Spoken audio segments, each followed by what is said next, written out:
Right now on 10 Tampa Bay News this morning. New Pentagon video released overnight shows U.S. strikes destroying Iranian missile launchers. And President Trump says the conflict with Iran may be coming to a close. It's going to be ended soon, and if it starts up again, they'll be hit even harder. The new warning from the White House this morning as oil markets continue to cause pain at the pump for millions of Americans. New tech to catch criminals, but your privacy is on the line this morning. The new license plate readers in Tampa Bay and how leaders are trying to curb the mass surveillance. Long TSA lines nationwide and why that domino effect could impact travelers here at Tampa International Airport. While today it's all about the heat, back half of the week we look ahead to heightened rain chances. I'll have the details.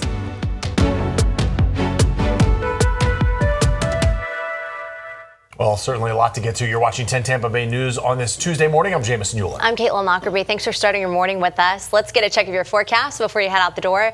Meteorologist Courtney Jacobazzi tracking the latest out there, and fog, not the big story this morning like it was yesterday. Right. Thankfully not. We have a nice and quiet start to the day. Nice and dry here across the Bay Area. But I want to bring your attention to the north because this is our next weather system that is going to bring severe weather to parts of the plains and the Midwest throughout the day today and the next several days as that front continues to move into the southeast. Won't bring us severe weather, but it will start to increase our rain chances Thursday, Friday, and beyond. In fact, weather impact alerts for Thursday and Friday in place right now. Getting you out the door, though, got to get through the week before we get into the weekend. Temperatures in the low to mid 60s, 70s across the Bay Area. 71 in Tampa, 74 in St. Pete, 71 in Port Manatee, bumped up to 70 in Sarasota, 67 in Wesley Chapel, 68 in Lakeland, 63 seems to be the cool spot over in Crystal River. And I do think up in the Nature Coast, places like Citrus County, Hernando County, you could see some patchy fog throughout the morning. We'll be watching that for you. Right now,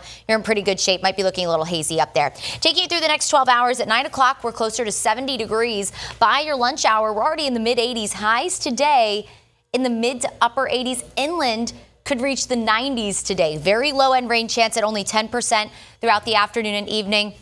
And I do think most of that rain will set up along the 75 corridor. It'll be that sea breeze collision through the day today as our wind starts to shift out of the west throughout the afternoon. Here's a look at those highs, as I mentioned, mid to upper 80s along the coast. Great beach day today along our beaches, but inland 90 plus throughout the afternoon, and it is going to feel even hotter. We have near or above record heat in a lot of spots expected today. And then we have increased rain chances back half of the week, Thursday, Friday, Saturday. I'll take you through everything you need to know to get you prepared for that in just a few minutes. But now it's time to get a check of the roads. Sarah Rosario has you covered with traffic, and we're already tracking a few issues this morning. Yeah, we're looking at some crashes that are popping up. We'll get a closer look at that in a moment. But right now we want to give you a look at one of our most traveled roadways. This is I-4, and it's looking nice right now. No major issues as you're going to be getting through I-4 east or westbound at this moment. This will be very busy as we get through that rush hour time frame. Outside of that, as our current crashes, we only have one that's popping up, but it is a deadly crash investigation for drivers who are going to be getting through Pasco County. This is near Hudson, US 19. You're going to see some slowdowns here, especially as you're headed northbound just before Hudson Avenue. New York Avenue, Little Road, not impacted in any way, but something to be mindful of as we're getting you out the door for drivers through that portion of Pasco County. 275 looks nice right now. None of our Bay Area bridges really have any issues right now. The fog that we were tracking yesterday is not giving us any troubles this morning. It's a new start to our day here as we get you out the door here at 6:02. Courtney Campbell Causeway, Howard Franklin, Gandy Bridge up to speed right now.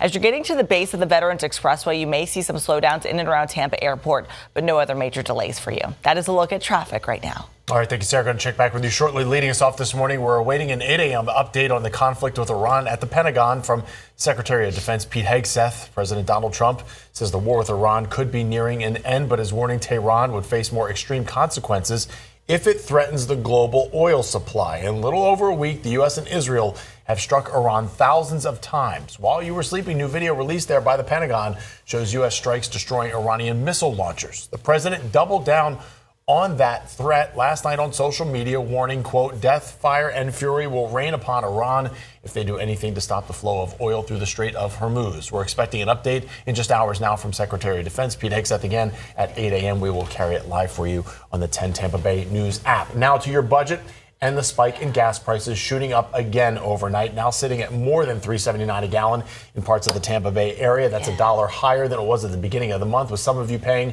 up to $20 more for each fill-up. Yeah, it's shocking every time you look at the sign.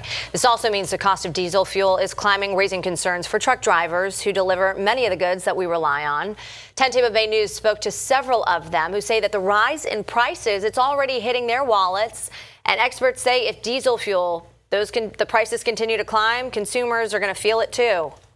People forget that when the price of crude oil increases, that increases the price of shipping goods and services across the globe. For the consumers, it's going to get tighter. That just means everything's going to get more expensive.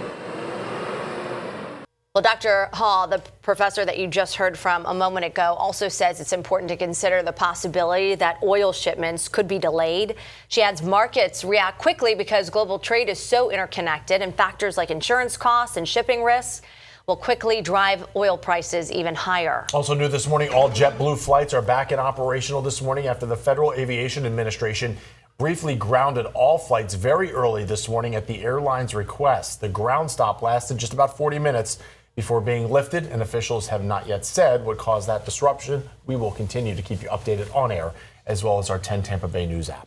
6:04 the time now, giving you a live look at the U.S. Capitol, where the partial government shutdown is creating major travel delays across our country as airlines prepare for the spring break rush, which really has already begun. Funding for the Department of Homeland Security lapsed last month amid a standoff over federal immigration reform. Now TSA agents, they're set to miss their first paycheck this week, and sick calls, they are soaring. 10 Tampa Bay News reporter Asha Patel's live for us at Tampa International Airport this morning. Asha, safe to say the timing on this couldn't be worse.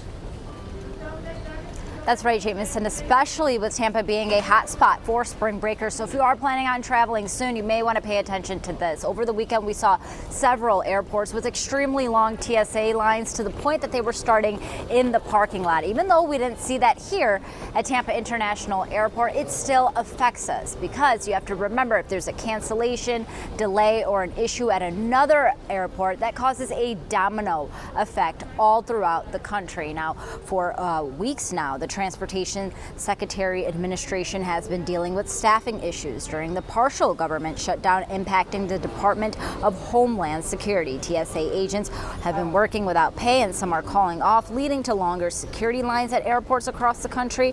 And when those security checkpoints slow down, like I said, flights can miss their departure windows and that delay can ripple through multiple cities. Now, taking a look here at Tampa International Airport, currently there is one cancellation and about 7 delays, but that number can change quickly throughout the day, especially because of what's going on. Like I said, it causes a domino effect. So make sure that you are looking at your text messages and emails to make sure that your flight is not impacted. Reporting live from Tampa International Airport, Asha Patel, 10 Tampa Bay News. Asha, thank you. Happening today, the Hillsborough County School Board will discuss attendance boundary changes for several schools starting in the 2027-28 school year, including shifts affecting Piso K through 8, Graham Elementary, Broward Elementary, Madison Middle, Young Magnet Middle, and Sulphur Springs K through 8. Boundary changes often impact where thousands of students attend schools. Happening tonight, Fort Meade neighbors are preparing for a big debate at tonight's City Commission meeting.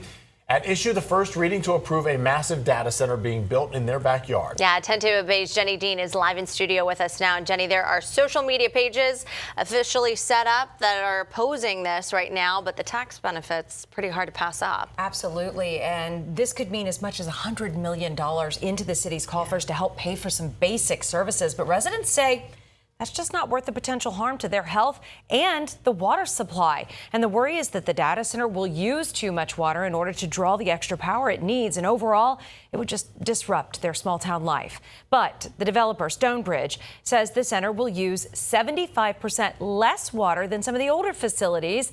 And there's a special Duke Energy tariff that would prevent residential bills from going up. What these dollars could do is drastically impact our ability to improve our infrastructure and potentially the quality of life of the residents here. How can we trust that? How can we trust that? Yeah, you say that, but all you're doing is building the place. I mean, we don't even know who's going to be taking over it, who's going to be running it. Now, the City Commission has already approved zoning and planning changes needed to go ahead and build that data center. All that's left now is a developer agreement between the builder and the city. And the public hearing and vote on that is tonight at 6 p.m. Now, they have moved the City Commission meeting to the community center because they know there's going to be a lot of people there and they want to be able to accommodate everyone. We're live in the studio this morning. Jenny Dean, 10 Tampa Bay News. All right, Jenny, thank you. Waking up this morning to the Hillsborough Planning Commission approving this new redistricting plan. It's a process that happens in Tampa every 4 years. Here's a better look at it. Under the new plan, Area 345, just west of Busch Gardens, will move from Council District 7 to District 5. The changes come as rapid growth and shifting demographics force leaders to rebalance voter numbers before an April 1st deadline. It's important to note under this plan, you will not be forced to change the precinct where you normally vote. It will still be First Church of God of Tampa, but you will have different representatives on your ballot. This morning, a Pasco County deputy canine handler is recovering. A woman is in the hospital after a deadly shooting in Newport Richey. This all happened in the area of DeVista Avenue and Sawtell Street. Take a look at the map here. Sheriff Chris Nacco says it all started when a man and woman were outside cleaning their lot. He says a neighbor, Aaron Rodriguez, came over and shot both of them, killing the man and injuring the woman. When deputies got to the scene there, they found Rodriguez in his garage holding a gun. 10 Tampa Bay obtained the body camera video. I do want to warn you this morning that you will hear the gunshots. Come on out. Come on out or the dog's going to get you. Come out. Come out. Come out or the dog's going to get you. Watch them. Watch.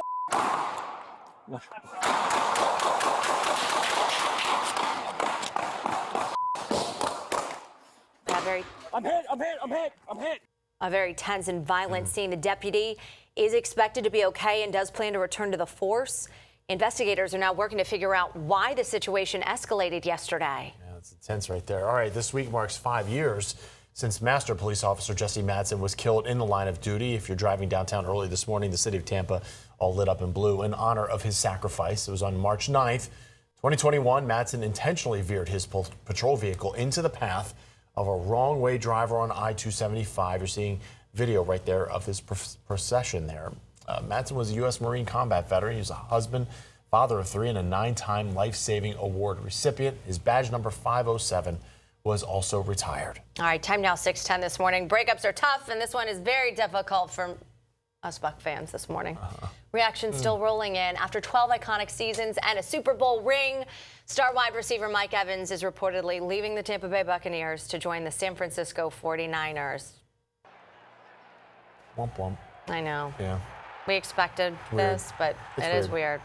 The veteran playmaker agreed to a 3-year deal, marking the end of an era for the franchise's most prolific pass catcher. Fans are now left wondering how the Bucs offense is going to fill the massive void. We're all wondering that. Left by number 13. In just minutes, our 10 Tampa Bay sports team is going to break down how the Bucs plan to move forward without the future Hall of Famer. Going to be so weird not to see him on the field out there. Yeah, it is going to be strange. He's going to be in the same color jersey in some ways. You know, but it's just. He's always reminded me of Julio Jones. He's got these like magic arms that can just catch anything. Hey, not flag football. The flag football coach here. I'm already thinking. I was thinking about practice tonight. Sorry, it was fantasy football. Fantasy football players certainly like this deal of him going over there too. Yeah. So we'll see how it works out. I'm not happy about it. Yeah, no, it feels weird. All right, a growing debate over license plate reading cameras in Hernando County. Yeah, why privacy concerns are now putting the technology under the spotlight. Just remember, the East Coast is the best coast. That's all I got to say. All right. Through midweek, we're going to be warm and mostly dry as high pressure continues to dominate across the area, but changes on the horizon. A front is going to bring increased rain chances back half of the week. That's going to kick off quite the unsettled pattern here across the Bay Area. Full details in just a few minutes. A light start to our morning drive right now. Courtney Campbell Causeway, Howard Franklin, Gandy Bridge, all up to speed right now. No major issues as we're getting you out the door on our roadways.